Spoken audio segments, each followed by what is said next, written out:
يا ابو عمو لك ساعه مع تلفلف بيها تقول لي هواكلك هواكلك، خلصني انا جوعت.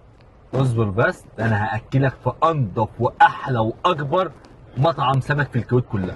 هو ده؟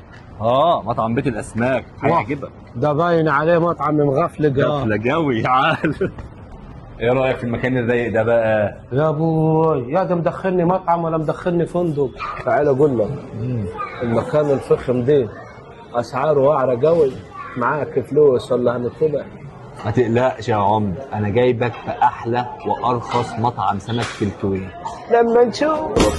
الزعل مش عشاننا والدلع علينا، الحاجة الحلوة دايما اللي تليق علينا، بنلاقي اللي قدرنا عشان نستاهل حب كبير، نبعد بقى ونغادر اللي عايز يأذينا.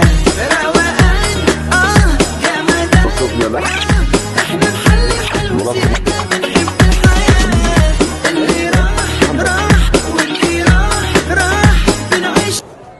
يا ابو عمو انت هتحلق لي ولا هتوكلني؟ عشان تحافظ على هدومك يا عمده، يلا مد ايدك، ده الكاري ودي الكريم، يلا مد ايدك يا عمده. عليك طلب اكل ملوك. قلت لك هروق عليك.